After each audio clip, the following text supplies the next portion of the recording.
Viņš ir super, viņš ir tur tāds, viņš ir atlētis, viņš ir centīgs aizsardzībā kaut ko. Atbrauc pilnīgs slīņas uz Latviju. Es reāli braucu pie stūras tajā laikā, un telefons stāvēja pie sievas, un viņa man komentēja to gaidu. Es dabūju apstāties ar mašīnu, lai redzētu tās pēdējās sekundes piestāt un redzēt, un es biju tādā šokā, kad, kā jau lielākā daļa noteikti. Es nezinu, ko es darītu, ja es būtu šī gada sastāva komandā. Es noteikti, man būtu ļoti mentāli, ļoti sarežģīti to darīt. Un tagad tās uzvaras nāk, un tad lēnām man liekas, ka sākas respekts parādīties. Varbūt arī no tiesneša puses kaut kur sāk. Un es redzu Džeku acīs lielu neticību tam, ko viņš vispār var vinēt. Un tas ir bēdīgi. Esiet sveicināti podkāstā Frēmja laukums, pirmā epizode šogad, 5. kopumā. Studijā esmu es, Konstantīns Fedorovs un Roberts Freimanis. Roberts, kā vienmēr prieks tevi redzēt. Un gribētu sākt laikam ar tādu jautājumu, kas ir gan saistīts, gan nav saistīts ar basketbolu. Mēs tiekamies janvāra beigās, diezgan ilgu laiku ārā ir augsts. Tāpēc jautājums par to, vai tev ziemā, kā nekustamo īpašumu aģentam, ir vairāk vai mazāk darba? Un vai tev, kā trenerim, ir vairāk vai mazāk darba tagad ziemā, domājot to, kā varbūt bērni tur slimo, treniņi tiek atcelti un tā tālāk? Nekustamo īpašumu jomā darba laikam ir mazāk, jo ir tāds mazāk gaišās stundas, kur ir saule vai, teiksim, gaisma, kur tu vari fotografēt objektus vai tikties ar cilvēkiem. Tas vienkārši vispārīgi mazāk, ja tas darba laiks ir īsāks. Bet attiecībā uz trenēšanu un bērniem, man liekas, ka tieši pat vairāk, jo turnīri visi kaut kādi, tie komerci turnīri visi kaut kā ziemā notiek vairāk tieši tad. Jaunatnes līgas paši pa sevi, tā kā jā, tur bērniem pat bišķi pat vairāk. Tu man pagājušajā reizē stāstīji par savu pieredzi starptautiskajā turnīrā, jā, par tiem vecākiem, kas uzvedas tā diezgan agresīvi. Vai par šo laiku vēl bijuši kaut kādi tādi amizanti gadījumi, vai viss vairāk vai mazāk mierīgi tagad notiek? Mierīgi, daudz maz mierīgi. Es tikko tieši atgriezos, biju arī to piedienas līdz svētdienai bija Rīgā. Tieši tajā pašā vietā bija tas pats turnīrs, citi pretinieki, un viss bija pat supermierīgi, teiksim tā, ļoti labi nospēlējām, teiksim tā, nebija nekādi gruzīņi turnīrā, un tādas komandas bija igauņi atbalstītāji ļoti korekti, kas tur vēl bija lietuvieši ļoti korekti, tā kā bija super. Ko tu ieraudzīji no saviem puišiem, tiem, kuri spēlētāji turnīra, vai kaut kas mainījies salīdzinājumā ar to, ka tas bija iepriekšējā turnīrā, tieši basketbola ziņā? Drosme noteikti palikusi lielāka, tāda pārliecība par sevi kaut kur dažiem palikusi lielāka, to bija prieks vērot. Tas jau tas pats galvenais, tāpēc jau tās starptautiskā pieredze vajadzīga, pamainīt tos pretinieks mazliet, tā spēļu praksa kā tāda. Jo apjomam paliekot lielākam, diezgan paliek tā drosme un tās spējas vajadzētu palielināties. Un es redzēju progresu, un tas jau tas pats galvenais. Cik vispār tie turnīri jums vēl ir palikuši līdz sezonas beigām? Tādi komerci turnīri grūti pateikt. Sezonas beigām noteikti, ka viens, jā, bet arī jautājums, vai mēs par to brauksim vai nebrauksim. Tas varbūt tāds superfināls tieši šim Baltijas līgai. Tas kaut kur mājā vairāk ar komerci turnīriem, bet jaunatnes līga turpinās šonedēļ jau atkal ir tas pats U12 vecumā, tā ies līdz kaut kādam aprīlim. Un tad komerci turnīri laikam šajā sezonā līdz vasarai būs tikai viens, ja būs vispār. Kad tu saki komerci turnīrs, ko tu ar to domā? Nesaistīti ar Latvijas basketbola jaunatnes līgu. Tas ir tāds maksas turnīri, teiksim, jā, kur vecāki sponsorē tādā veidā. Okay. Mēs tiekamies, kā es jau minēju, janvāra beigās, un man liekas, tā diezgan interesanta situācija ir Rannerent līga, protajā Latvijas pēcspēka 2. līgā, kur ir 3 komandas ar vienādu bilanci. Ir 13 uzvaras, 3 zaudējumi. Grobiņā arī ir šai trīnieka, ieņem 2. vietu. Kādas domas par to? Mūs tagad sagaida pēdējās regulārās sezonas sanāk 22, 6 spēles. Jā. 6 spēles mūs sagaida ar labiem pretiniekiem, kurās izšķirsies vietu sadalījums. Tur var būt, tu vari palikt pirmais un vari palikt 5. un pirmajā kārtā dabūt ļoti spēcīgi kaut kāda Jēkabpils komanda, jāpaņemsim nākamajā pirmajā kārtā jau play-offos. Tā kā būs sagaida ļoti spraigs, tāds intensīvs periods līdz martam. Tā kā daudz kas izšķirsies tieši šajā periodā. Mēs esam spējuši izcīnīt uzvaras par pretiniekiem, kuriem likās, ka vajadzētu uzvarēt, un negāja viegli, bet spējām uzvarēt, bet ar to nekas, diemžēl, neapstājās. Jā. Tā turnīra tabula, jo arī mūsu konkurenti nezaudēja ne mačus praktiski un turās turpat. Es atceros, kad mēs tikamies pirmo reizi, tu teici, ka tas pirmais mērķis būtu iekļūt play-off. Laikam tagad varam jau teikt, ka play-off principā ir garantēts. Jā, pirmais mērķis noteikti bija iekļūt play-offā. Un tagad domājot jau par play-offu, protams, mēs cenšamies iet no spēles uz spēli un uzvarēt katru pretinieku, lai tā tabulā mēs būtu tādā labākā pozīcijā, jo saprotot vienkārši to kopējo bildi, skatoties otrajā zarā, ir labas komandas. Tiešām 4-5 komandas, es teiktu, ļoti spēcīgas, un tāpēc negribētos uz kādu viņām uzvarēties pirmajā kārtā, domājot vienkārši par nākotni. Protams, ir jāvinē viss, ja tu gribi spēlēt pa vietām kaut kur augstu, bet tikai par to vēl ir baigi tālu. Tad sāksim ar to. Ar šīm 6 spēlēm, un pēc tam par play-offiem domājot, tas arī mums noteiks, kurā pozīcijā mēs esam. Es skatījos tabulu par pagājušo sezonu, Grobiņi ierindojas 9. vietā, Rietumos šogad ir 2. un pat nav tik svarīgi, ka 2. svarīgi ir, ka komanda atrodas tajā augšgalā. Kas tavuprāt ir tik strauji mainījies, kā komanda, kas pagājušajā sezonā pat nekļuva play-offā, tagad ir tur augšā? Numur 1 ir nākuši klāt spēlētāji. Jā, Arais Riekstiņš, Alberts Vīgs un Migulnieks. Un vēl, protams, var vēl pāris, teiksim, jaunie spēlētāji, kas ļoti labi lomu savu pildu. Bet tie tādi izteikti pamatsastāv spēlētāji, kas ir nākuši klāt, kas iedod tādu meistarības līmeni pats komandai. Tas ir viens. Otrs ir izdevies ir izveidot identitāti. Kas bija mans uzstādījums, teiksim, no paša sākuma izveidot identitāti komandai, kas nebija varbūt redzama tik ļoti iepriekš. Un es domāju, uz tā pamata mēs cenšamies būvēt, jā, un ejam uz priekšu. Ir reizes, kas sanāk labāk, kas sanāk sliktāk. Bet, atkārtošos, ja tas treniņa apjoms, kas mums ir, kas man ir pieejams, ir minimāls. Pat minimāls, būtu teikts, pa daudz. Jā. Es viens treniņš nedēļā un labi vispār ar treniņu atbraucu. Kā tev liekas, ja tie čaļi nespēlētu vēl, pieņemsim, tā paša Liepājas čempionāta, vai būtu grūtāk? Jā, noteikti būtu grūtāk. Apjoms vienkārši kristos un nebūtu tā pieskaršanās bumbai tik daudz. Noteikti. Vai tu tagad jūti, ka uz Grobiņu varbūt noskaņojas bišķiņi tā kā nenopietnāk, bet tā kā vairāk mēģina kaut ko izanalizēt, kaut kā izsist no līdzsvara tos līderu spēlētājus? Lēnām, jā. Tā kā mēs tikāmies, man liekas, bija 17. decembris iepriekš. Mums bija 18. bija Jelgava spēle 19. decembrī. Mēs uzvarējām to Jelgavu, un es jau jūtu komunikācijā pirms spēles ar jelgavniekiem, kad viņi nebija tā, ka neteikšu viņi baigi novērtē. Jums jau arī labi iet, kaut ko jūs tur labi cīnaties, bet neviens tā neuzstār nopietni to Grobiņu. Un tagad tās uzvaras nāk, un tad lēnām man liekas, ka sāk tas respekts parādīties.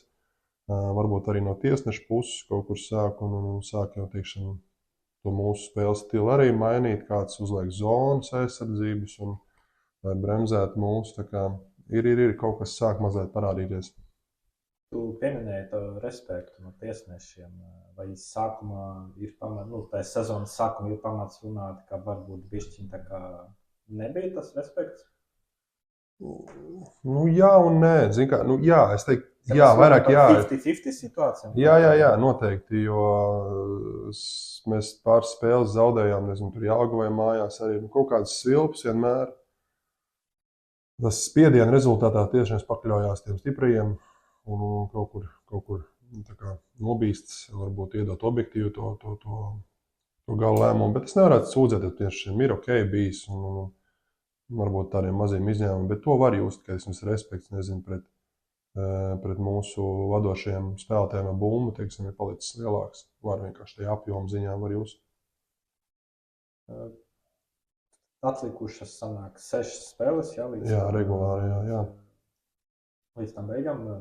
Kā tu skaties vispār uz to spēlētāju resursu, kas tev ir, teiksim tā, vai plānojies kaut kādi, varbūt, papildinājumi? Es neprasīšu uzvaru savu, bet kopumā, tā kā tu skaties uz šo sastāvu, ka uz nokomplektētu, vai var gadīties, ka vēl kāds spēlētājs varētu pievienoties, varbūt tuvāk playoffiem arī?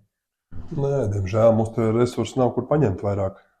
Mēs varētu kaut kur aizņemties no Nīcas kādu spēlētāju. Tur tiešām būtu, kas palīdz. Bet jāstāsta objektīvi, tiešām tad jāņem tāds spēlētājs, kas reāli uzlabot mūsu sniegumu.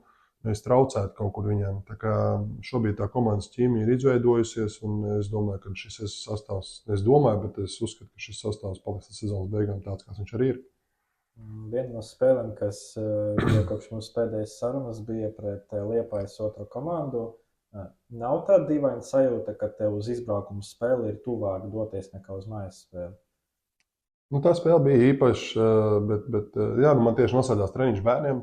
Lots pirmajā zālē pulkstens 5:30 kaut kur, 7 bija mačs jau ar Liepāju, tā kā es turpat arī paliku un es jūtos kā mājās Locā un bija forši tur spēlēt. Dīvaini? Nē, bet patīkami. Runājot arī par to sezonas turpinājumu, mēs jau esam noskaidrojuši, ka principā tas playoffs ir rokā. Cik daudz tu tagad jau sāc skatīties tā otrā zara virzienā uz tiem potenciāliem pretiniekiem? Vēl pamaz. Es tur esmu redzējis kausa spēles, RSU kaut kādā izpildījumā un Jēkabpils izpildījumā kausa spēli. Salaspils izpildījumā kausa spēle, tā kā mazliet, bet nekāda analīze. Tur nākot martam tuvāk, tad es pievērsīšos varbūt tam vairāk. Šobrīd es reāli domāju par mūsu nākamo pretinieku bija Liepāja, tad es domāju tagad par Mārupu reāli. Un savādāk laikam baigi grūti būt koncentrēšanās. Bet kopumā, kad sāksies tas playoffs, tad būs vairāk uzmanības jāvēl tieši pretinieku analīze, nekā tas notiek pamatturnīrā. Jā, būs mazliet jāpielāgojās, teiksim, jāsit. Tā man tā doma ir, mēs mēģināt izsist no līdzsvaru tās komandas, saprast, ko viņas dara visvairāk, kas viņam ir ērti darīt. Jā. Kā jau tas nav nekāds noslēpums, man liekas, tas jau lielākoties tā komandas dara un mēģina sist ārā no līdzsvaru dažādiem paņēmieniem. Tā kā nekādas baigās taktiskās nianses tur nevar piekopt, jo tev ir jāsaprot, ka spēlētāji vienkārši to nespēs izpildīt. Jo mums nav treniņa apjoms, kad to izmēģināt, tā kā es varētu vienkārši apdulināt spēlētāju galvas, un tas galīgi nav vajadzīgs. Tā kā, bet kaut kādas mazas lietas es mēģināšu ielikt iekšā, kas varētu izsist ārā kas varētu mēģināt izsist ārā pretinieku komandu. Tu pieminēji arī tā otrā zara dažna komanda, pieminēja, ka kausas spēles redzēja, un tad es laikam gribētu uztaisīt to pārēju uz Latvijas kausu, jo 2 tādi ļoti laikam spraigi notikumi, par kuriem ir vērts parunāt. Un pirmies ir tas, ka VF Riga otrā komanda tikus tālāk nekā VF Riga. Laikam, to var saukt par pārsteigumu. Jā, tas zars salikās šogad, un tas noteikti ir pārsteigums. Un tāds uzslavs RSU komandai, ka viņi izmantoja to iespēju, viņi izmantoja par 100%. Es tās beigas redzēju, tur tajā duelī tur ļoti meistarīgi un augstsanīgi nospēlēja beigās. Viņi pelnījuši tur būt, un tas, ka vēl BFs tur nav, attiecīgi viņi trāpījās uz šī brīža spēka rangā uz top komandu. Ja mēs tā kā runājam par spēka rangu, pieskarsimies varbūt tam. Tad šī brīža augšupejošākā komanda, kurai ir tāda līkne straujākā uz augšu, viņi trāpījās vienkārši neīstajā brīdī ar nepilnu sastāvu uz Valmieru un objektīvi arī zaudēja. Kā tev liekas, vai jau pirmā spēle, teiksim tā, RSU tā komanda, kas ir VF farmklubs, cik daudz apstākļiem jāsakrīt, lai viņi fināli varētu iekļūt? tas vispār būtu reāli esošos apstākļos, ņemot vērā, ka tur 3 pārējās komandas ir tādi grandi, kas Latvijas basketbola grandi. Nē, viņi nevar iekļūt. Nu, tas jau tas, ko viņi izdarījuši, tas jau ir maksimums, ļoti tuvu tam maksimumam, jā, varbūt. Viņi var labi nospēlēt, cienījami, arī man pirmā spēlē, laikam, cienījami nospēlēt. Es spēli neredzēju, diemžēl, bet man pašam bija spēles ar bērniem turnīrā. Bet es saprotu, ka viņi cienījami nospēlēja, jo runāja ar Ventspilsniekiem pēc spēles. Dažiem viņi teica, ka tiešām malači. Redzēju, RSU trenējas kā profesionāla komanda. Un to jūt, un to var saprast, ja kurš basketbola zinātājs vai tas, kas skatās basketbolu, viņš redz, ka tie spēlētāji, viņi jau saprot. Treneris var iedot kaut ko, vismaz, teiksim, kaut kādas idejas, un viņš var atkārtot tās idejas un trenēt tās idejas, un redzēt, ka spēlētāji lasa, viņi spēlē sadarbības, 5, 6 kaut kādas dažādas aizsardzībā, viņiem ir taktiskās nianses kaut kāda. Viņi spēlē trenē, viņi reāli kā profesionāla komanda trenējās, un to var just. Bet es nedomāju, ka viņi gatavi uzkāpt kāram no grandiem. Tā kā tas jau tas, ko viņš šobrīd izdarījuši, ir maksimums. Ja nemaldos, es dzirdēju, ka tur viens no līderiem ir satraumējies šobrīd, kas varētu būt tās liels trieciens tajā komandai. Otra lieta ir Artūra Ausēja tas metiens pēdējās sekundes, laikam bieži kaut ko redzēt tiešām negadās, ja? Mēs esam redzējuši vienkārši metienus no savas puses, ja? Bet metiens situācija, kad tev vajag tieši 3 punktus, lai 2 spēļu summa izcīnītu uzvaru, tas laikam ir kaut kas tāds ļoti tāds, redz, cik bieži pašam gadījies kaut ko tādu redzēt vai piedzīvoties uz laukumā. Kādu komandas biedriem vai nepret. Ir bijušas situācijas, bet jāsaprot arī nozīme tai spēlē. Jā. Tā nebija vienkārši regulārās sezonas spēle, tas bija play-offs do or die metiens. Jā. Tā kā kaut ko tādu sen nav redzēts. Es tagad uz sitienu neatminēšos, kad es kaut ko tādu esmu redzējis. Bet, super, tas radīja intrigu. Es reāli braucu pie stūres tajā laikā. Un telefons stāvēja pie sievas, un viņa man komentēja to gaidu. Es dabūju apstāties ar mašīnu, lai redzētu tās pēdējās sekundes piestāt un redzēt. Un es biju tādā šokā, kad, kā jau lielākā daļa noteikti. Redzi, Ogre sāk svinēt par ātri. Tur tas, kas iemeta, tas Nelsons, viņš jau lēkā jau no priekiem. Un Arča vienkārši iemet no otru galu. Viņš jau 3. ceturtdaļā beigās 11-7 punktus pēc kārtas iemet pavilku uz augšu. Viņš ir motors, viņš ir dzinējs tai komandai un viņš iedod tādu pārliecību pārējiem, kad super skatīties, jā. Tie ir tās manas paudzes spēlētāji, kas vēl ir tādi ritīgākie uzvarētāji, un Arčs tāds ir. Viņš neko nevienam ceļu negriezīs, viņš vienmēr gribēs vinnēt.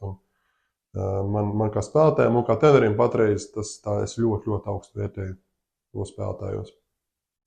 Vai spēlētāji trenē šos metienus no otrā laukuma galā?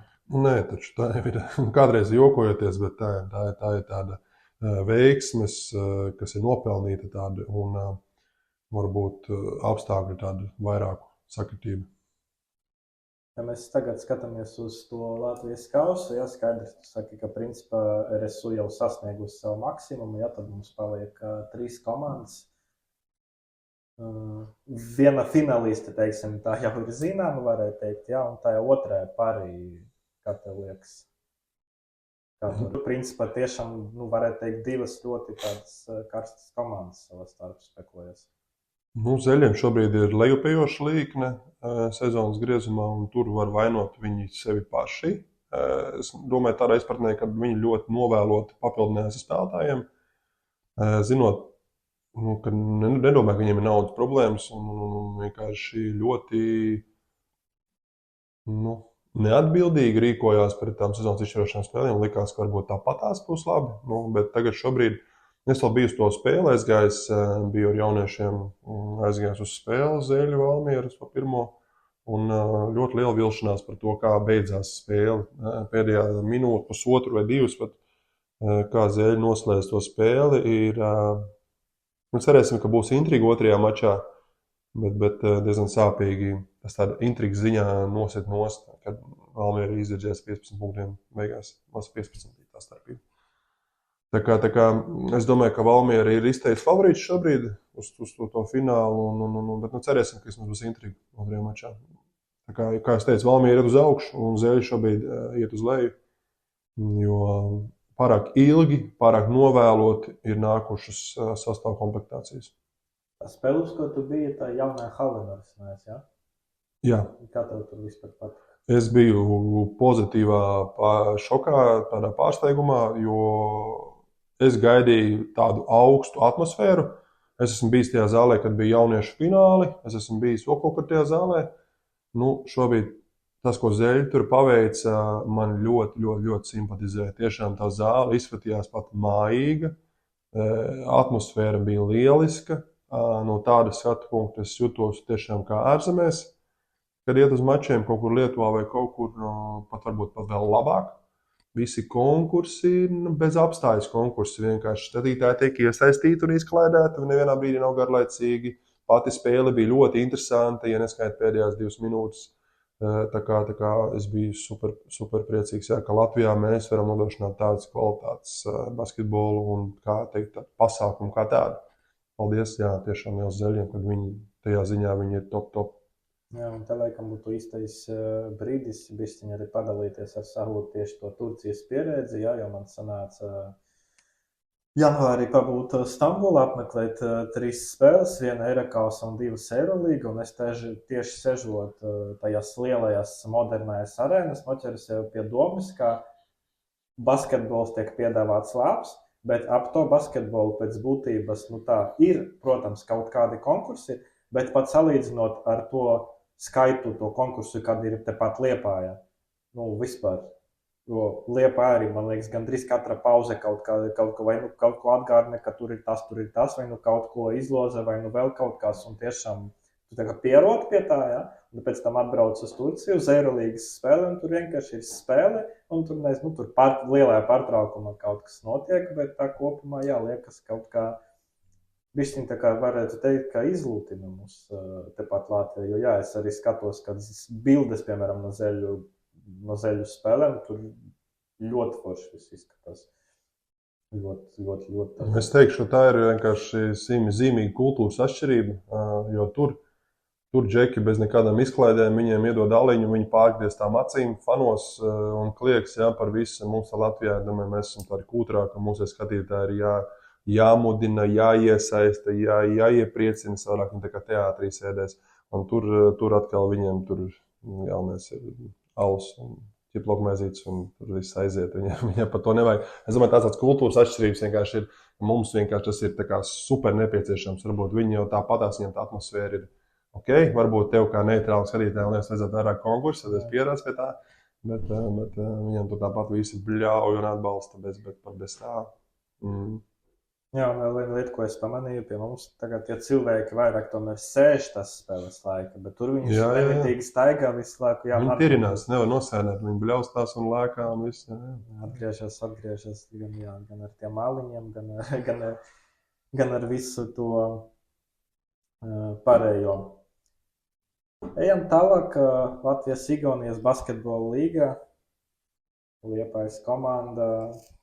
Laikam, ja Grobiņa sev ir nodrošinājusi playoff vietu, tad par Liepāju varētu teikt, ka šķirusies no izredzēm tikt playoffā. Skatāmies pēdējās 10 spēles, 1 uzvara tikai. Vai tu redzi kaut kādus uzlabojumus tieši komandas sniegumā? Tas spēlē kā tāda, sakot ar sezonas pirmo pusi. Labs jautājums. Gribētos teikt, ka jā, bet es atkal tajā pašā laikā tas traucē to sniegumu novērtēt. Var redzēt, ka džekos ir nosēdušies tie zaudējumi. Un varbūt tā mentālā puse ir stipri zemāka. Tā pārliecība par sevi, pārliecība par uzvaru ir stipri zemāka, kāda viņa bija sezonas sākumā. Jo es godīgi teikšu, skatoties uz spēlētājos, es eju diezgan daudzām spēlēm, sevišķi mājas spēlēm gan visām. Un es redzu džeku acīs lielu neticību tam, ka viņi vispār var vinēt. Un tas ir bēdīgi.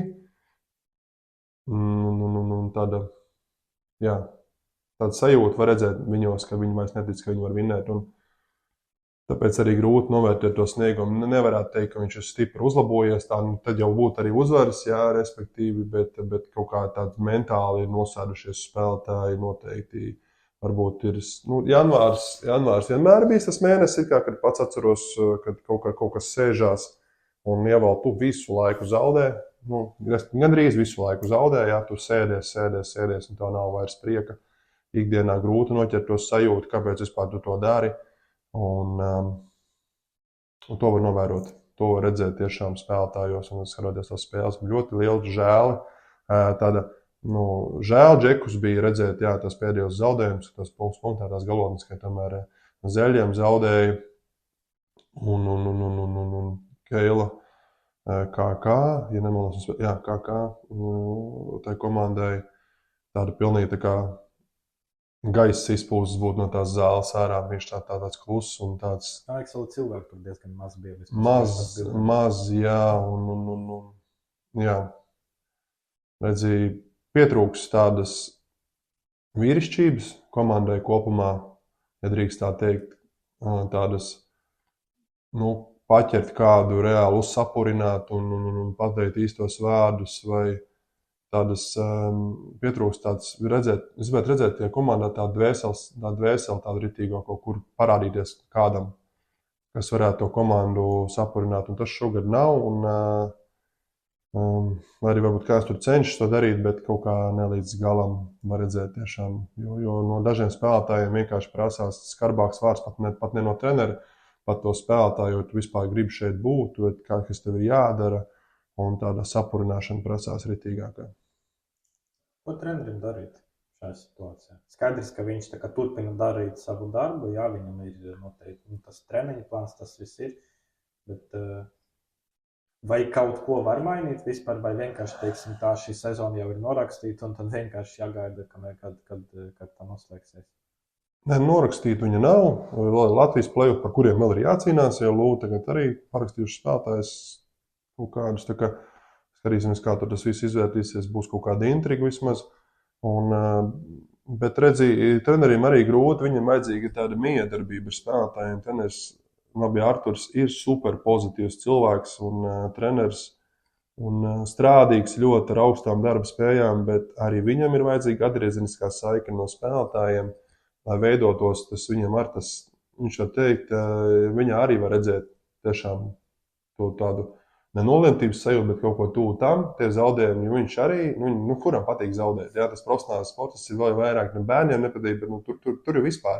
Un es minēju par šo aspektu, jo gadīgi mēs pirmajās sarunās, kad es minēju, kad es pats nezinu, ko es darītu, ja es būtu šī gada sastāvu komandā, es noteikti, man būtu ļoti mentāli, ļoti sarežģīti to darīt, jo man paveicies ir, vai tā ir sakritis savā dzīvē, kad es biju diezgan daudz uzvarošās tajās komandās, un es tur iet pa gaisu noteikti šogad, kamēr es sapurinātu visus tos puišus. Bet tā kā jā, es gribēju teikt, tad Arturam vajadzīgs ir no spēlētājiem arī sajust to pašu, un tāpēc ir vajadzīgs kāds ģērbtuvē, vajadzīgs ir kāds treniņos, kurš tam džekiem iedod iekšā un sapurina, un nevajag daudz tādi jauni, vai pa pašsaprotam, jo sāk uztvert tos zaudējumus, tā nevar. Tā kā šis sākāt ielaist, tad ir traki. Tāpēc jā, Arturam vienkārši kā vienam, kā pašam ir grūti. Es zinu, ka viņš noteikti iet uz darbu, un viņš ir cenšas būt pozitīvs, zinot viņu, un darba apjoms viņš dara vēl vairāk, bet dažreiz nevienmēr jau tas darbs uzreiz tā ir redzams, ir vajadzīgs tieši tā mentālā kapacitāte, tas prieks un dabūt to pārliecību par saviem spēkiem džekos kaut kā. Man, kā tam neitrālam līdzjutējumam, tā var teikt, šķiet, ka tas neatgriezīniskais punkts bija zaudējums Latvijas universitātei, komandai, kura pirms tam laikam 14 zaudējumi bija vai 13, un tad tiešām tas spēle, jo tu esi tur tribīnes un redzi, ka tā Latvijas universitāte diezgan vazā to Liepājas komandu, tas bija tā diezgan nepatīkami, teiksim tā. Vai tu redzi kaut kādu tādu punktu, teiksim tā, kura vis tiešām salūza? Vai nebija kāda viena konkrēta, vienkārši viss tā pamazām gāja uz to pusi, kur Liepāja ir tagad? Tā ir tā viena spēle, ko tu teici, bet pēc tās spēles sekoja arī uzvara par Zeļiem, kas iedod tādu pacelājumu, un es redzēju to pacelājumu arī nākamajās atbildes spēlē pēc zeļiem. Es redzēju to džekos, kad viņi malc, aizgāja pirmais puslaiks, un trešā ceturtdaļa, kā vienmēr, ja pavēros Liepājas basketbola komandu, tad ir lejā uzreiz. Pamodās trešās ceturtdaļas beigās, un tad jau tur sākās kaķis ar pēli, tad zinās pakaļ, un, protams, meistarība beigās nospēlēja savu lomu, pa zeļiem, pa labu. Bet tāds konkrēts brīdis, tas jāstāsta kaut kāds viens no tām mājas spēlēm, tad reāli mēs tās mājās lūstam. Mēs mājās neesam uzvarējuši nevienu maču šogad. Tā kā uz tām spēlēm jāstāsta. Lū varētu būt viens no tiem, bet pašā laikā viņi pret zeļiem vinnēja nākamo maču. Un atbildes vēl pret zeļiem, es domāju, ka lielākā daļa domāja, ka reāli būs labi, viss aizies tagad, un ka viņi tad to zaudēja, un tad likās, ka kaut kāds tāds gaiss izplūst no komandas ārā. Un tad nākamais mačs pret Keilas komandu. Vēl tas zaudējums iedod tādu dubultu smagumu tādu visam tam. Nezināsim, kāds būs turpinājums. Tu pieminēji to trešo ceturdaļu, vai tā kopuma basketbolā ir tā tendence, ka tieši tajās visvairāk mainās varbūt tas spēles gaita, vai tas vairāk ir attiecināms uz Liepāju tikai šo sezonu? Tas vairāk ir uz Liepāju. Grūti tā pateikt. Nevienmēr jau tā ir. Citam uz augšu, citam uz leju, bet Liepājas komandai tas ir super raksturīgi trešā. Ceturtā ceturtdaļa, un tad mēs kaut kur zinamies pakaļ. Es neatceros maču, ka Liepāja būtu slikti iesākuši šo sezonu. Bet visām komandām, bet Valmierām, visur viņi sākumā aiziet uz urā, uz emocijām. Un tā, ka tās emocijas sēž, kad jāparāda ir tāda drosme, vīrišķība, tāda meistarība kaut kur beigās, tāds nav viss tāds liekans paliek. Un bišķiņi mūsējos tā kā sāk pieķert, tāda stingrāka aizsardzība paliek un salūstamies. Un tad, ņemot vērā komandas vecumu, tad diez vai mēs šeit varam runāt par to, kā spēka iztiks. Jā, tas ir galvā vairāk kaut kur. Tā ir mentālā kapacitāte, jā, un pietrūkst tādas, kā es teiktu, tādas vīrišķības un līderu. Es domāju, ka Dusels varētu uzņemties vairāk, nevis tikai domāt, viņš jau varbūt dzīvo jau kaut kur. Es ceru, ka nē, bet varbūt kaut kur jau par nākotni, kaut kur vairāk vajadzētu, bet viņam tāds labs spēriens uz augšu būtu, ja viņš te uzņemtos un tādu līderu lomu ritīgāko. Vispēc zeļiem viņš bišķiņ pazuda beigās, un kad viņi tiešām vajadzēja. Statistika kā ir beigās, tie punkti ir kaut kādi, bet tās uzvaras nav, un viņam kā komandas līderim vajadzētu uzņemties atbildību tajā ziņā, ja viņš gribēs tiešām spēlēt vairākas līmeņus augstāk, kas viņam arī ir iespējas tādu spēlēt, jo viņš ir interesants spēlētājs ar tādām izteiktiem plusiem. Tā kā prasītos no viņa vairāk atbildības sajūtu. Ja es būtu komandā šobrīd, ja es tur būtu kā kapteinis vai kā rezervists, tad es noteikti no viņa prasītu daudz vairāk. Vai bez viņa būtu vēl traģiskāk? Jā, noteikti. Vienkārši būtu grūti punktus gūt. Liepāja jau tāpat reti iemet virs 80, tā kā mūsdienu basītī tev ir jāmet ar 80 punktiem, lai tu gribi vinnēt kaut ko. Es došu savu noteikti. Viņš ir labs spēlēs, viņam ir tiešām labs metiens un ir pēc dribla, ir catch and shoot, viņam ir tā kā, bet prasās tādas uzņemties atbildību lielāku. Atceros kādā ar intervijām ar tevi pēc kādas no sezonām. Tev jautāju, kāpēc Liepāja uzvar tikai mājās un nevar izbraukumā uzvarēt. Un tagad mums ir gluži tā pretēja situācija, ka mājās neviens uzvaras, visas 3 uzvaras ir izbraukumā. Atkal tas ir galva kaut kur sēž, ka ar šādai komandai ir vieglāk spēlēt, kad nav tas spiediens no tribīnēm. Kaut gan nevarētu teikt, ka Liepāja ir tieši spiediens no tribīnēm. Kur varētu būt tas iemesls, kā savā laukumā neizdodas neko uzvarēt, un vēl tā kā, arī tas uzvaras ik pa laikam tiek izlaistas. Izlaists, jā, trūkst meistarība, augstasinība beigās, un tas spiediens jau tāda ilūzija, ko sportisti paši sev uzliek, un tie paši puiši ir uzlikuši to spiedienu, bet tas spiediens jau, jāsaprot, ja tu dari kaut ko vērtīgu dzīvē, tad tas spiediens vienmēr būs, tā ir tāda ilūzija par kaut ko, kas tā kā būs, vai tā kā kas notiks, jā, tas viss ir, ja drīkst izteikties tāds blefs, ko tu pats savu prātu apmāni, ja? Tā kā tāda, ja mēs saucam to par spiedienu, tad tā ir tāda privilēģija, vairāk būt jāuzvar. Nozīmē, ka kaut ko jēdzīgu dari dzīvē, ja tev liekas, ka tev varētu būt spiediens par to. Lai uzvarētu basketbola spēles spiediens. Es pats esmu spēlētājs bijis, un es zinu, par ko tu runā, bet es jau tādu, esot spēlētājs, jau sāku par to lēnām par to domāt. Spiediens, tas ir muļķības, jā, baigās. Nevajadzētu mums būt spiedienam spēlēt basketbola spēli. Un vēl vairāk kā treneris, vēl vairāk tev jāizdara maksimums, ko tu labāko, ko tu vari izdarīt. Un tad jau tu būs viss būs kārtībā. Ja katrs no viņiem izdarītu to maksimumu, es domāju, ka to būtu pietiekami, uzvars būtu vairāk.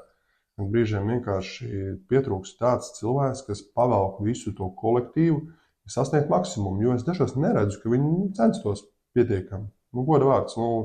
Un tas jau nav tikai viņiem, tas ir manos jauniešos redzams kaut kur, jo tu visu laiku dzen to jaunatni, tu esi spiests no viņiem sūkt ārā, tu spiest to sulārā, jo paši viņi kaut kā nelīdz galam.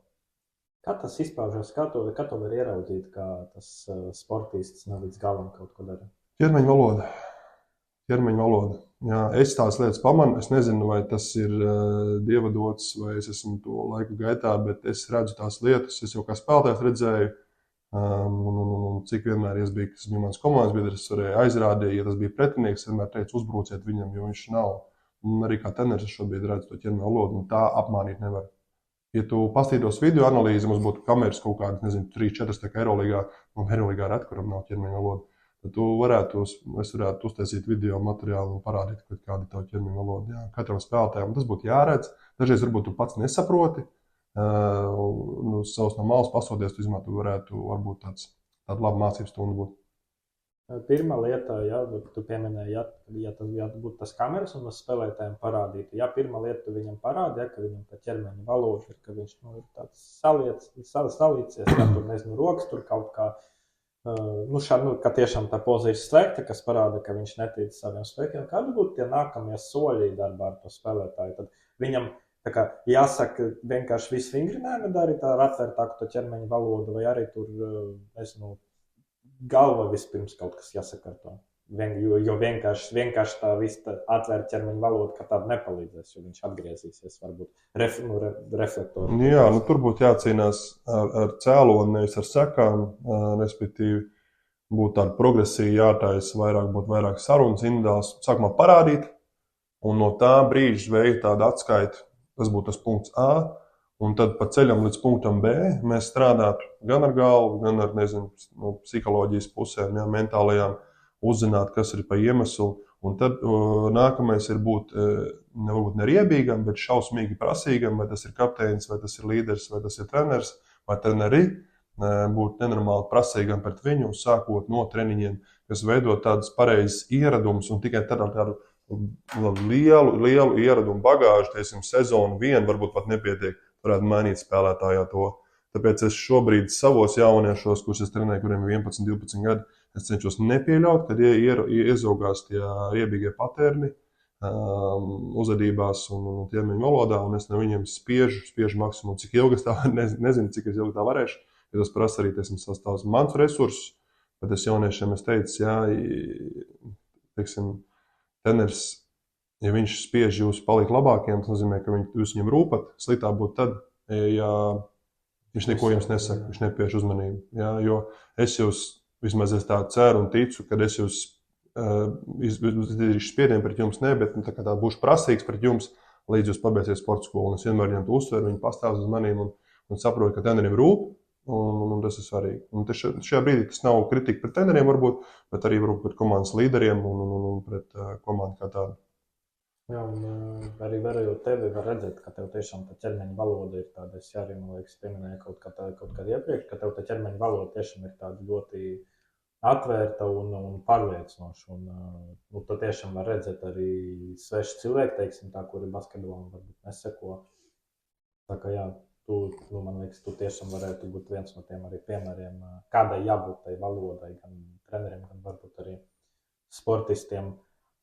Paskatoties kopumā uz turnīru tabulu Latvijas-Igaunijas līgā, vai ir kaut kas tevi šajā brīdī janvāra beigās pārsteidz?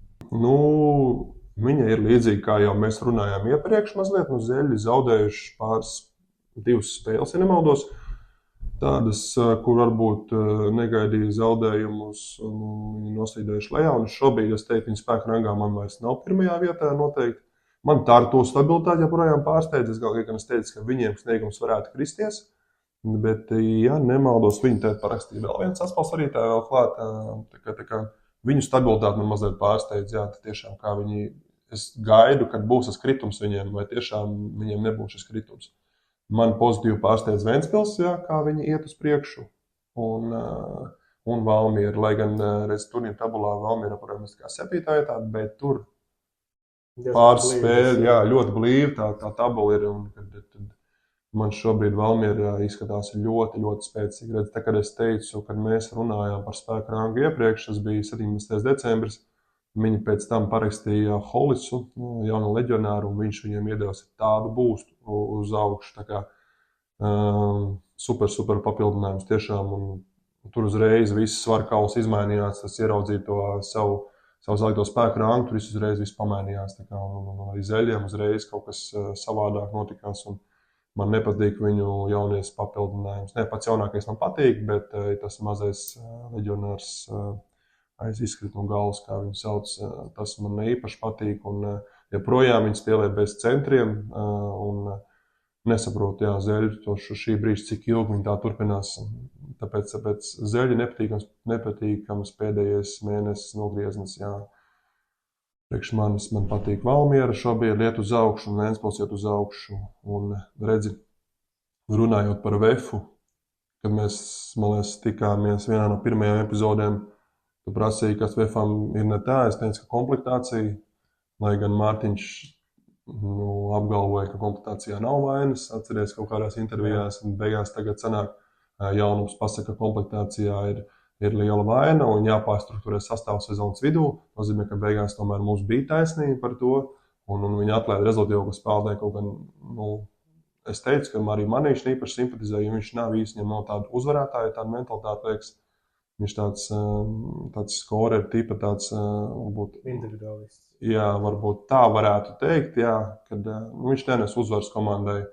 Un tāda pārliecība, tā kā viņiem noteikti šobrīd sastāv pārstrukturizācija, un tā kā skatīsimies, kāda viņi būs. Es prognozēju, ka viņi būs labi, un es ticu, jo tomēr tā ir organizācija, kas gadu no gada ir bijuši uzvarētāji, un viņi pie tā arī atgriezīsies, un būs interesanti vērot, ko viņi tagad papildinājās ar Šveices basketbolistu, un vēl vienu amerikānu. Tā kā es vēl neesmu redzējis viņas darbībā īsti, tā kā paskatīsimies, kā viņiem ies, es domāju, ka viss būs kārtībā.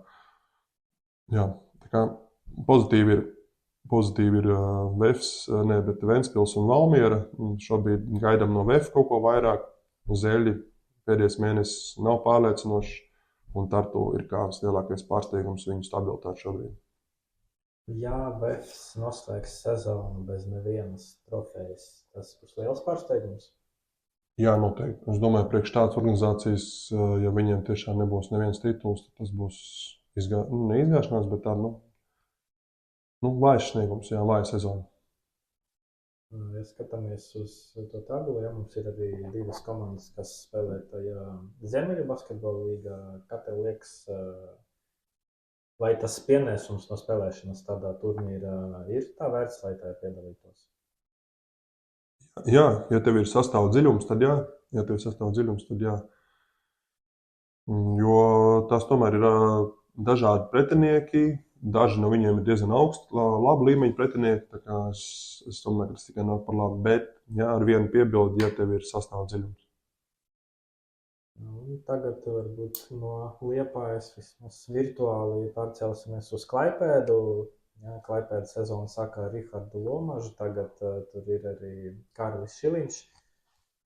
Sezonu viņš saka Turcijā, tad kaut kas viņam tur nepārāk sanāca. Viņš pats interviju izteicas, ka bija tāda sajūta, ka viņš vienkārši ir labi apmaksātais komandas atbalstītājs, jo biežāk varbūt nācies sēdēt tribīnēs. Vai kopumā tā pārēja no Turcijas līgas uz Lietuvas līgu, to var uzskatīt par soli atpakaļ? Redz, šitas ir tas tāds labs jautājums, jo laikam mazliet jā, bet tā pašā laikā ne ļoti, jo tāpat viņi spēlē Eirokausos, un šogad Neptūnas komanda ir stiprāka daudz nekā iepriekš. Viņi bijusi pēdējos gadus, un viņiem ir augstākas ambīcijas vispār. Bet, redz, Turcijas līgā vienkārši ir ļoti, ļoti augsts individuālā meistarība, ja tu tur spēj noturēties ilgstoši. Tur tiešām ir labi apmaksāti un individuāli spēcīgi spēlētāji. Tā kā visa līga, kur līga spēcīgāk notiek, ka Turcijas ir spēcīgāk par Lietuvas līgu, un Lietuvas līga arī nav vāja, bet Turcijas līga kā vietējā ir spēcīgāk par Lietuvas. Tāpēc, laikam, ka mazliet jā, bet tas nav tā, ka tur, nezinu, viņš Latvijas-Igaunijas līgā spēlē tāds lēciens. Tas nav tāds mazs solīts atpakaļ, kas pat nav tāpēc, ka viņš nevarētu spēlēt tur. Viņš pats arī izteicās, un man arī tāda pārliecība, ka viņš tur var spēlēt. Vienkārši nesalikās pareizās kārtas, nebija pareizajā vietā, pareizajā laikā. Tu spēlēji Liepājā ar Karli, jā? Jā, pussezonu.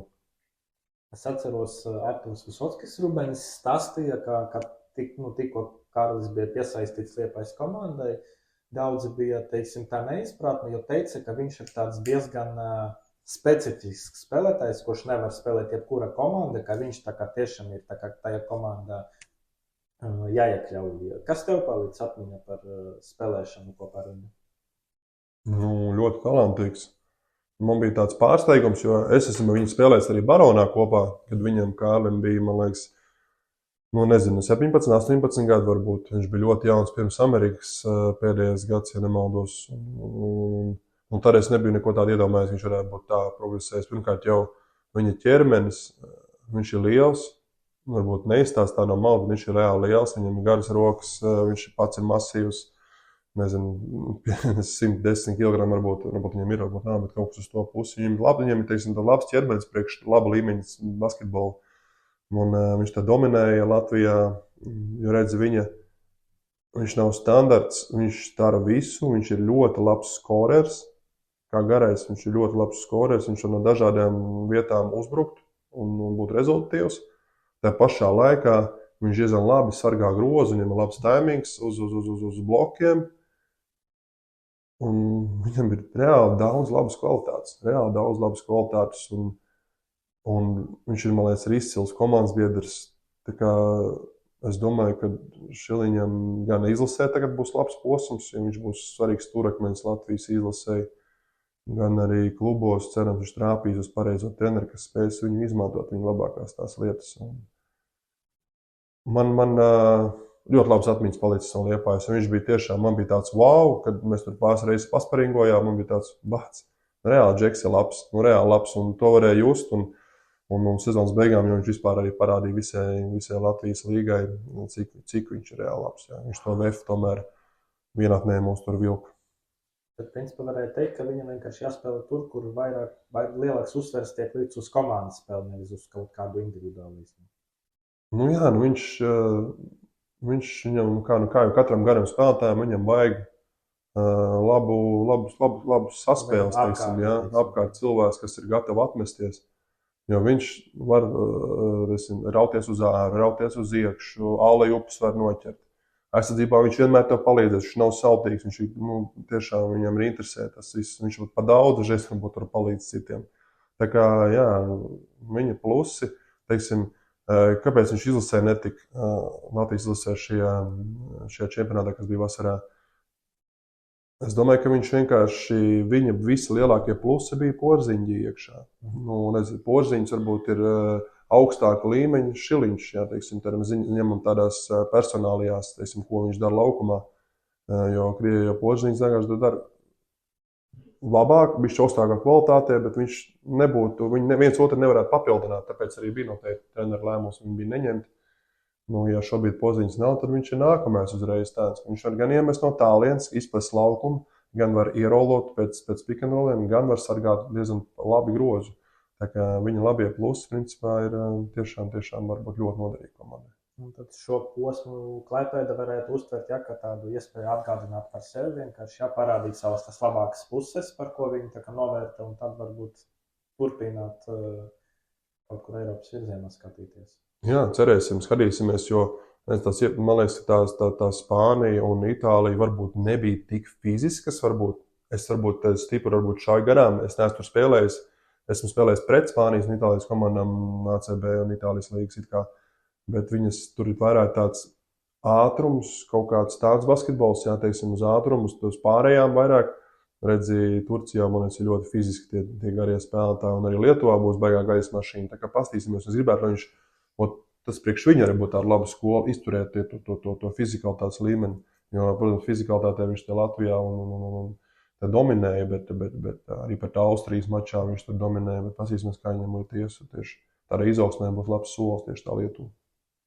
Lomašs ir viens no Latvijas basketbola izlases līderiem.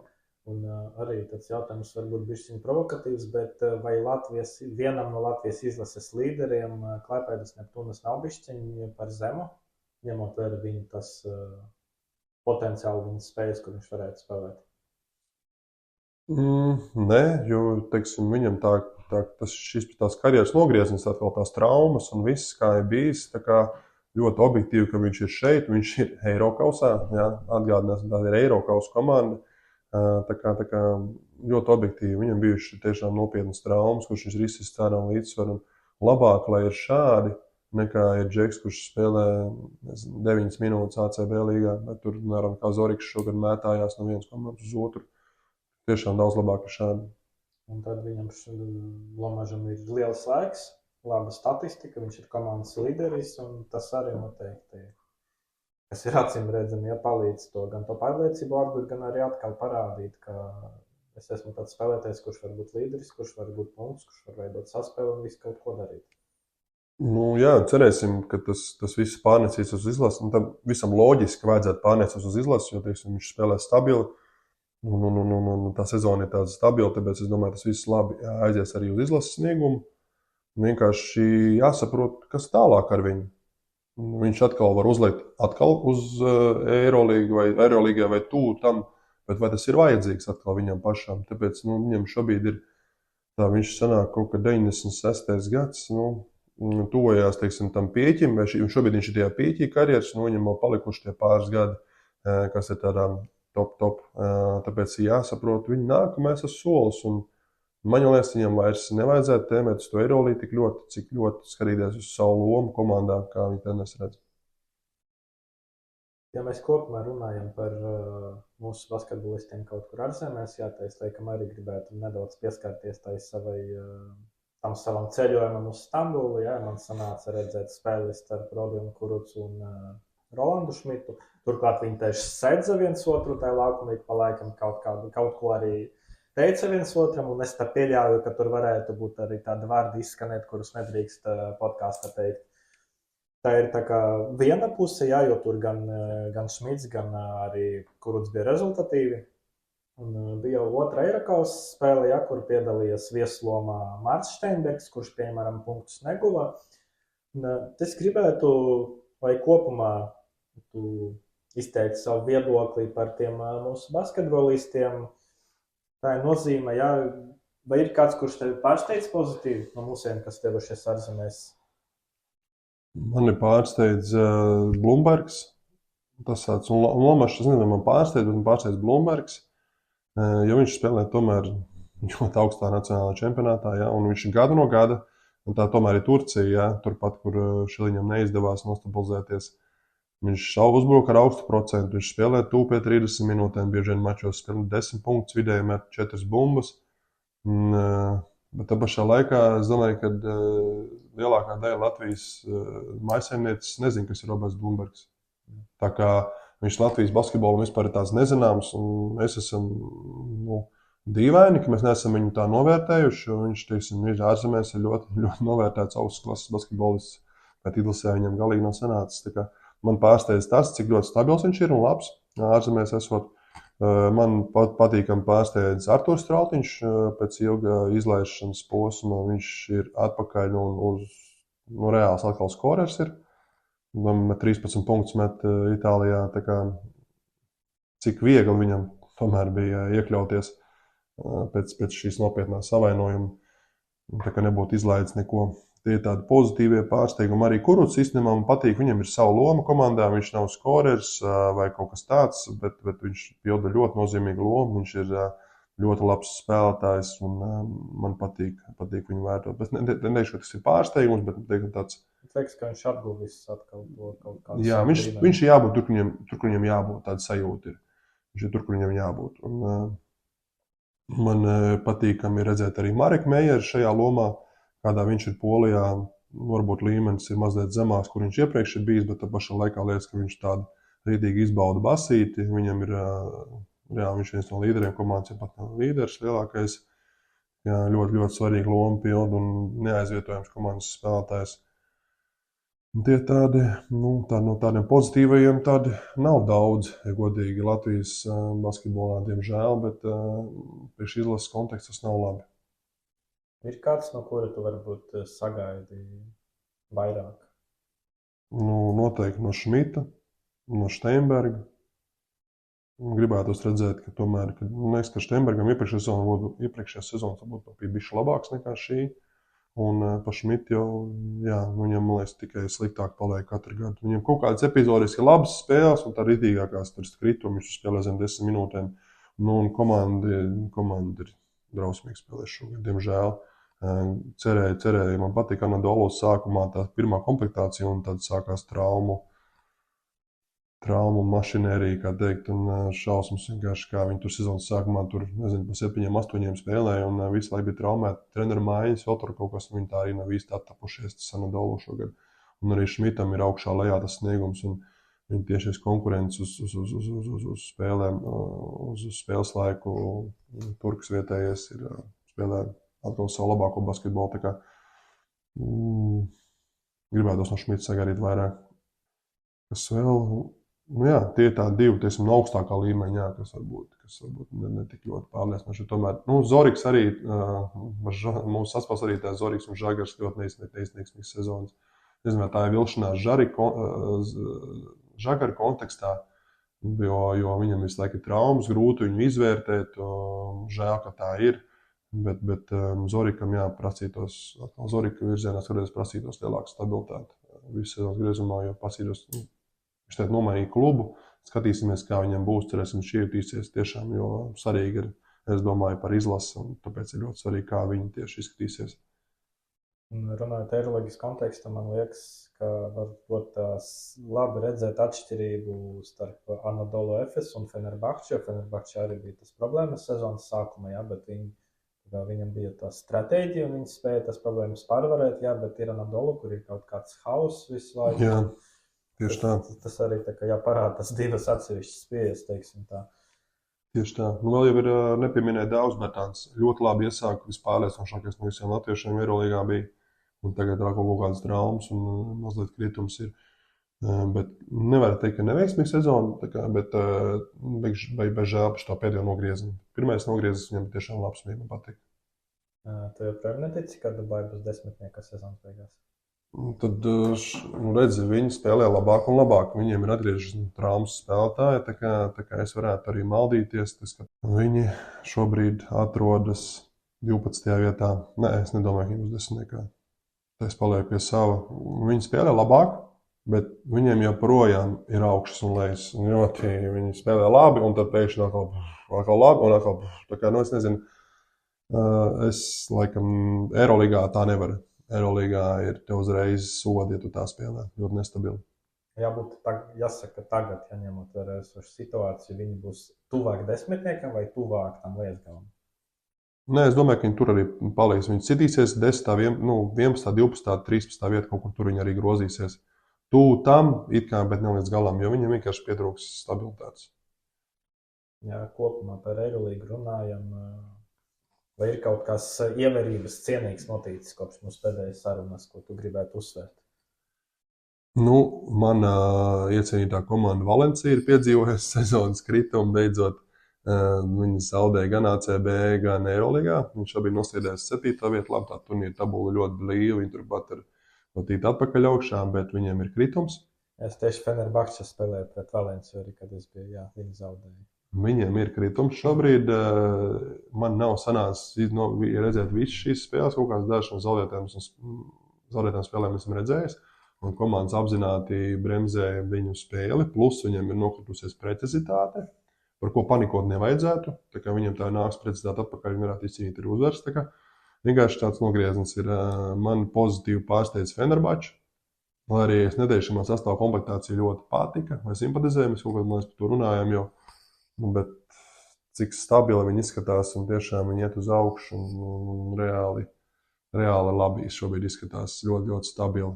Spēlē ne tikai augstu uzbrukumu basketbolu, bet tādu akadēmisko Jasikeviča stilu, bet tas dod rezultātu. Jā. Un Barcelona, es minēju arī iepriekšējā podkāstā, man ļoti patīk Javi Paskals, tas treneris jaunais, kas šobrīd Barcelonā, viņš arī uzreiz visur izmainījis. Un komanda spēlē ļoti simpātiski un konstanti uzvar mačus. Tas ir pozitīvs, man patīk, pārsteigums. Un Panathinaikos, jā, slīd ar vien zemāk. Un parasti Atamana komandas ap šo laiku, kas ir janvārs, februārs, tieši iet uz augšu, un šobrīd viņi iet tieši uz leju. Panika nav, viņi astotniekā tiks. Bet ļoti, ļoti nestabila šobrīd komanda, un treneris vēl jau vairāk ir tāds, kurš neizsaka, ka viņš palīdz tai komandai. Jā, un tur arī bija situācija Izraela, Telavīva, kad tur diezgan tā asi viņus uzņēma, par ko viņš bija diezgan sašutis, kā gan man liekas, ka cilvēkam, kurš trenē Grieķijas komandu, būtu tā kā, jābūt pierādušam pie tā, ka tev pretinieku tie fani apsaukā, satiek pēc spēlēm, pirms spēlēm un kaut ko tādu dara. Bet ko viņš izdarīja tieši Izraels, es tā arī nesapratu. Es kaut kā mēģināju saprast, bet es tā nesapratu, kāpēc tieši man kā bija fani viņi. Man arī tas ir jautājums, vai tas bija vairs tieši pret viņu, vai... Nē, tas bija tieši pret viņu, es sapratu. Jo viņi tur, labi, viņš jau uzkurināja, piemet pagalīt, teiksim, tam visam konfliktam ar savām intervijām, bet es tā sākumu to procesu nesapratu, kāpēc viņš tik ļoti nīsts ir bija tur Telavīvā. Un starp citu par Makabi runājot, ir labs pozitīvs pārsteigums, lai gan viņi joprojām ir tur lejā kaut kur, bet viņi spēlē labāk, un man paliek interesants skatīties tās viņa mājas spēles, jo tiešām superīga atmosfēra tur izskatās un interesanti. Patīkam, kad beidzot atpakaļ viņa Izrēlā spēlē. Jā, noteikti skaistāk nekā tukšas tribīnes.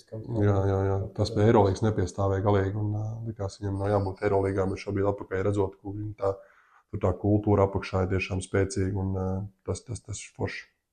Tādas spēles rīdēs ir ļoti forši. Un arī otra spāņu komanda, Real Madrid, kuras spēles šo zonu es redzēju vienu no vismazāk.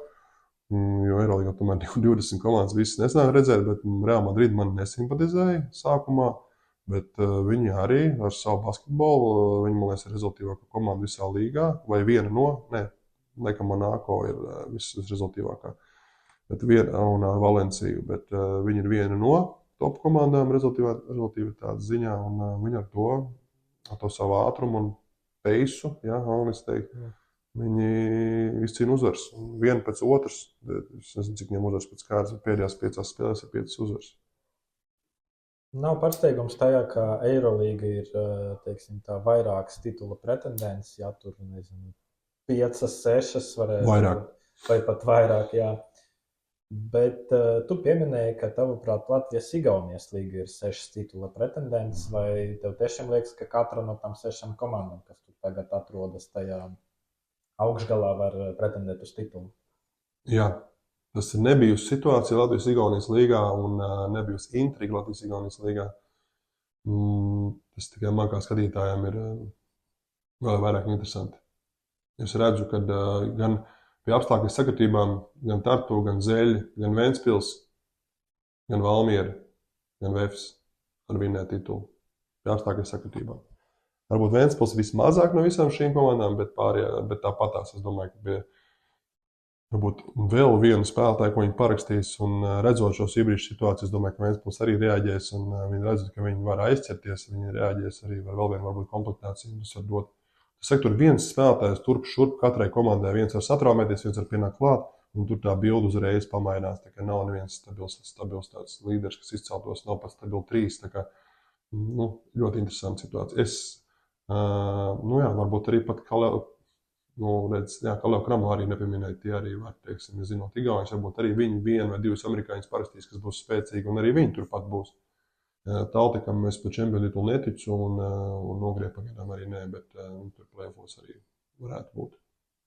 Jautājums par to, vai vienkārši tas nosacīti vājākas komandas kļuvušas stiprākas, vai stipras komandas kļuvušas bišķiņ vājākas, un tāpēc tas līmenis ir izlīdzinājies. Gan stiprās komandas palikušas līmenī zemākas, un bišķiņ vājākas komandas arī kā Valmiera un Tartu ir veikušas, un Ventspils ir veikušas labas sastāvkomplektācijas, tiešām labas, ja pat ne izcils, parasti tieši labas spēlētājs ar tendencēm, kas šogad mainās. Redz, mēs nevaram novērot varbūt tik spēcīgus amerikāņu saspēles arī tajā pozīcijā, bet cik mēs redzam spēcīgus uzbrucējus, jeb vingerus katrā no šīm komandām. Tas tāda jauna tendence Latvijas basketbolā ir Latvijas Jaunības basketbola līgā šogad, ko es pamanīju, varbūt arī veikt analīzes, pastītos iepriekšējos gadus. Mēs redzam, katrā komandā tur, labs amīts, mazais kaut kāds, kas tur dragā un met punktus. Šobrīd viņi parakstā gara auguma tādus vingerus, kaut kādus, Fidlers, tas teica Joe, tas Valmierai. Un Tartu ir viens mazais, tāds arī kā saspēlētājs, bet tāds arī tas pa malu spēlē tāds gara auguma. Tāds tendences, kas šogad ir pamainījušās komplektācijā, un viens no otras sāk kaut kā tā paņemt to. Vienu komandu parakstā, otru komandu parakstā un pielīdzinās. Skaidrs, ka šis varbūt vairāk būtu jautājums cilvēkam, kurš ir ģenerālmenedžeris, nevis treneris. Bet bieži vien dzirdu tādu frāzi, kā ir trāpīts ar leģionāriem. Un tad jautājums attiecīgi, kā trāpīt ar tiem leģionāriem? Un vai vispār šeit ir iespējams kaut kādas garantijas, vai tu vienkārši ņem un cer, ka tikai esi trāpījis? Tā ir savā ziņā loterija, diemžēl. Lai gan tu visu mūdinās, tu zini par to spēlētāju. Bet, ja tas ir rūkijs, tas ir pirmgadnieks latviešu valodā no Amerikas, kas nāk no koledža pataisno, tā ir loterija, ja kurš aģents, kurš zvana vai treneris zvana Amerikas spēlētāja trenerim, koledžā, kurš tur amerikāņiem viss ir labi. Viņš ir super, viņš ir tur tāds, viņš ir atlētis, viņš ir centīgs aizsardzībā kaut ko, atbrauc pilnīgs slīņķis uz Latviju. Viņi vienmēr tikai, viss ir super cool, viss ir tikai dabūtu to spēlētāju kaut kur profesionāli spēlēt, un pēc tam palielītos, ka viņš ir spēlētis no manas koledžas šāds. Bet, ja tu ņem jau spēlētāji, kas ir spēlējis Eiropā, tad bez mazliet to, ko tu gaidi, to arī dabūsi. Tur pārsvarā eiropieši mazāk piepušķo visu šitās lietas. Ja tu ņem pirmgadnieku, tad tā ir loterija. Ļoti liela loterija. Ja tu ņem pārbaudīt vērtību kaut kas 2 gadus uzspēlējis Eiropā, viņš jau ir atkosts. Visi treneri tur gan spēles, gan ķermeņa valoda, visu var pavērot, kā viņš ar komandas biedriem var parunāt, gan ar treneru parunāt, ar asistentu, ar dakteru, ar visiem var parunāt, apkārt sazvanīties. Sociālā vide šobrīd ir viss tik pieejama, ka tu visu par spēlētāju var uzzināt. Principā tagad tas ir vieglāk nekā bija pirms 20 gadiem kaut kādiem, nekad tev faktiski tad bija jābrauc, jāskatās. Jā, tad vispār tur ļoti grūti bija trāpīt. Sarunas noslēgumu gribētu pieskarties arī nedaudz bērnu basketbolam. Sanāca man arī ar dažiem cilvēkiem pēdējās nedēļas, pēdējos mēnešus aprunāties, apspriest Liepājas sportu kā tādu. Tev ir pieredze, ka tieši kā bērnu trenerim, tu esi saskaries ar dažādām situācijām. Tevis trenē tie puiši spēlē Latvijas jaunatnes basketbola līga. Un man tas jautājums ir tāds, varbūt arī bišķiņa globāls, teiksim tā, bet iegūstot šo pieredzi, kā treneris, ieraugot šo sistēmu no iekšas, ko tu vispār redzi, kā tu varētu raksturot bērnu basketbolu Latvijā kā tādu, no tāda viedokļa, cik tas tiešām sekmē to bērnu attīstību, gan kā personību, gan arī kā vienkārši veselīgu cilvēku?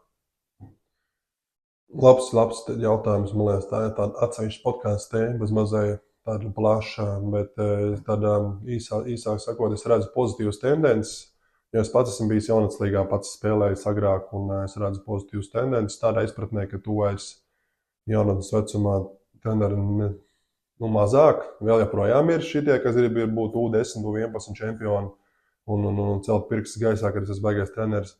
Tāda arī ir joprojām, bet ir mazāk un ir saprātīgāki treneri, ir saprātīgāki, varbūt ne vecāki, bet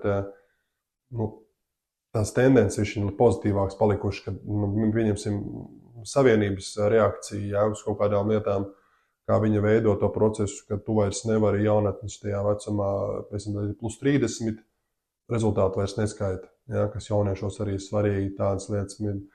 Tas jau ir pozitīva tendence. Nav tā, kā kādreiz es spēlēju jaunas līgā, tur uzvar 78-2, pieņemsim spēli. Es nezinu, ko tas tieši dod. Jā. Vai 100 punktiem tu tur vinnēji, jā. Tas neko nedod un rezultāti nebūtu jāskaita. Varbūt pat vispār nebūtu jāskaita līdz kaut kādiem, 11, 12 gadiem. Varbūt vispār nebūtu jāskaita rezultāts. Es vienos Islandē biju, tur neskaitīja rezultātu jauniešiem. Viņi spēlēja, es nezinu, kur tur bija arī kaut kāds 10-gadīgi tie bērni, vai vismaz rezultātu neskaitīja, un viņi vienkārši spēlēja priekam, un tāds fani, tāds tusiņš bija, tur vecāki, visi tribīnes sēž, un visi tādi gūst prieku, tie bērni spēlē, un viss. Mēs lēnām ejam pozitīvā tādajā virzienā, kas aizies ar to. Ir kādas lietas, kuras tu uzskati vajadzētu uzlabot vai mainīt? Es domāju par šo, īstenībā esam domājis par to, bet nav tādas vienotas atbildes, kas ir atnākušas. Laikam gribētos tādu sistēmu, kad mēs kaut kādā vecumā tomēr dalām tos spēlētājus, kad, piemēram, mums ir viens futbolists, kurš trenējās futbolā līdz 17 gadu vecumam, to gan patiesībā viņa talants ir basketbolā. Viņš to karjeru bijis, viņš ir pazaudēts basketbola talants. Tādā veidā kaut kādu sistēmu, kas varētu to labot, uz kaut kādām vecumām būtu vispār vienots komplekss kaut kāds, ka mēs nespiežam uz to ļoti to sporta veidu, to aktualizāciju, ja, kaut kādos bērnos, līdz kaut kādām vecumam, ka mēs darām visu un visu kaut ko un pievēršam un vēl lielāk, lēnām jau atkal nāk, labāk viss paliek, vēl vairāk pievēršam uzmanību vispārējai fiziskajai sagatavotībai. Un, ja mēs runājam par jaunatnes basketbolu, tad vēl dziļāk ejot izglītības sistēmā, vispār vajadzētu skolās pievērst uzmanību vispārējai fiziskajai sagatavotībai. Nevis mācīt mēnesi florbolu, mēnesi basketbolu, bet principā, man liekas, ka sporta skolotājiem uzdevums būtu skolās sagatavot sportistus vispārējai, teiksim, skriešana, lekšana un tādas lietas. Es varbūt šauju šobrīd baigi mākoņiem, bet man tā doma bijusi tāda, strādājot ar jauniešiem, ka varbūt tas kādreiz būtu iespējams, ka tomēr skolas mūs virzītu tādā virzienā. Jo mums tik traki paliek ar tiem jauniešiem, tik vāji viņi palikuši ir un tik trausli tādi, kad ir par to daudz spēcīgāk jādomā un sāktos viss ar skolu, jo tomēr tur ir 3-4 nodarbības arī vēl papildus. Vajadzētu varbūt atmest kādu, zīmēšanas pulciņu un vēl vairāk sportot jauniešiem, vēl vienu sporta stundu klāt. Un, man liekas, tas veicinātu veselīgāku sabiedrību kā tādu. Un vienkārši, ja tas bērns grib pēc tam startēt kaut kādā konkrētā sporta veidā, tad tas ir ārpus skolas nodarbība kaut kāda. Tā būtu tāds sapnis, redzēt kaut ko tādu. Ja pieminēji tagad man flashback uzreiz no manām gaitām skolā, ka mums mācīja lēkāt pārī, es nezinu pat, kā to sauc tādu... Bulim, jā. Jā, bet toties kad man jau bija pārī 20 gadi, man bija jāpārmāca sevi skriet, jo man kājas bija šādi, un man viens neteica, ka, vajadzētu vismaz censties jautāt, kājas ir taisnas. Un es pieļauju, ka es noteikti nebiju vienīgais, kurš joprojām varētu uzliekt pārī, jā, bet skrien tā, ka ir. Strādāt ar bērniem, cik tu vispār redzi, ka viņi uz to pulciņu nāk tieši tāpēc, ka viņi grib, nevis tāpēc, ka vienkārši viņi vecāki izdomājuši, ka tur bērnam kaut kur ir jānāk vismaz? Es uzskatu, ka kaut kādi 80% man nāk bērni, kas grib tur būt, nevis vecāku uzspiest. Un lēnām, tu vari uzspiest 1 gadu, 2 gadu, 3, un tad, ja viņi atbirst, un es jau dažos vispār redzu to, ka es redzu, ka viņš pēc gada pie manis pēc 2 vairs nebūs. Un to var redzēties bērnos, ka tas patreiz nesaist. Bet lielākoties ir pozitīvi tas, un tas ir noteikti liels procentu skaits. Es teicu, ka 80, 85, 90 varbūt pat procenti. Jā, 8 no 10 bērniem noteikti ir tādi, kas šeit ritīgi grib būt. Kad runāju ar sporta pārvaldes vadītāju Aigu Tintu, viņš teica, ka Liepājā aptuveni 30% no bērniem ir tie, kas apmeklē kaut kādu sporta nodarbību, un jātad kopumā 30% no visiem Liepājas bērniem pusauģiem. Apmeklē papildus nodarbības. Jā, sporta. Redz, tas ir tas, ko es tikko teicu. Padomāt, cik svarīgi mums ir tomēr to masu dabūt tos patlikušos 70% daudz maz veselīgus. Ļoti sarežģīti. Mums atnāk tikai 30% cilvēku un 30% bērnu, un tu pat tos nevienmēr izdodas viņus super veselīgus dabūt. Tad būtu jāsāk ar skolām, tā būtu milzīga prasība skolās ievērot, teiksim, jā, un vispār mainīt to sistēmu, pēc kam viņā vērtēt viņa, nezinu, uz kaut kādām vecumam noteikti vērtēt kaut kādas, nezinu, viņas prasmes pārbūlim pārlikt. Es nezinu, vai tagad to vēl dara. Jā, vai viņam jāmāk, grūti. Man liekas, pamatveids tomēr būtu vispārējā fiziskā sagatavotība, to vērtēt, ja vispār vērtēt jauniešu, tā vērtēšana vai tāda subjektīva daudz kur ir. Bet tā vērtēšanas sistēma kā tāda, bet vispār, teiksim, skolās būtu jāaudzina vispārējā fiziskā sagatavotība, un tas nebūtu jādara tik ļoti atsevišķiem sporta veida treneriem. Noslēgumā arī gribētu pajautāt, kā tev liekas, jā, tie 30% ir tik, cik ir. Arī jāņem vērā to sporta skolu noslogotība, jā, jo ne visur var arī uzņemt, teiksim, tā tos bērnus.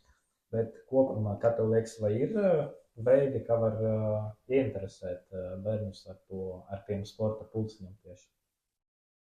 Mēs ar to nodarbojamies šobrīd. Liepājas sporta spēļu skola. Mēs rīkojam bērnārziem basketbola atvērtās nodarbības. Un man grūti teikt, jo nezinu, ka tur tikai 3 no 10 bērniem būtu interesēti basketbolā. Man liekas, viņiem visiem patīk. Tāpēc kaut kur ir jāsāk ģimenē, jābūt labam piemēram tētim, mammai, brālim, visiem jābūt labam piemēram. Tas bērns vienkārši pavilksies līdzi un darīs. Un jo vairāk jaunieši darīs, jo viens otru, teiksim, inficēs, tā teikt, ar to pozitīvo vīrusu, teiksim, darīt, sportot, visu laiku tur, teiksim, tā kā pavilksies tā ķēdes reakcija, aizies viens ar otru. Un, redz, būtu ne jāaizliedz, bet jālimitē vēl vairāk telefoni vecākiem, jā, lai tiem bērniem vienkārši, lai viņi iet un rāptos kokos un, nezinu, stabos mēģināt uzkāpt un vēl kaut kur un vingrot, būt kustībā. Un es nezinu, laikam tas jau pārāk klišejiski paliek, mēs te visi, kas ar sportu saistīti, to runājam, bet tā ir milzīga problēma, padomā 30%, un es domāju, es prātoju, kur paliek tie talanti, kāpēc man nav tur tāda talanta, tur tas Liepājā, kāpēc nav 30% nāk, un, protams, man tos 30%, es nezinu, 15, man liekas, savāds futbols vien pat. Tā kā, tā ir bēdīga statistika īstenībā, kad es nezināju šo, ka tik maz procentu skaita bērnu nāk īstenībā, un tur arī pazūd, tur arī nav, tāpēc arī nav nākamie porziņi tik bieži, un Marika Meijera, un vēl citi. Un Māra Verpakovska. Jā, Māra Verpakovska, tāpēc arī viņi nav, un tā ir reāli milzīga problēma. Tiešām, un es domāju, ka būtu jāsāk ar skolām, kur tie bērni ir tieši skolās, jā, tur būtu jāveicina. Jā, tu pareizi pieminēji, ka šī laikam varētu būt tēma atsevišķam podkastam. Noteikti. Domāju, ka mēs kādreiz tam varētu arī pieskarties, bet šodien tad gribētu pateikt tev paldies kārtē reiz par kārtē interesantu sarunu. Atgādinu mūsu klausītājiem, ka mums var klausīties gan YouTube, gan arī Spotify. Droši piesekojiet mūsu sociālajiem tīkliem. Esam gan TikTokā, gan Instagramā, kur ir parādās kaut kādi īsi izgriezumi. Un tad, jā, tiekamies februārī. Tiekamies februārī, jā. Paldies liels.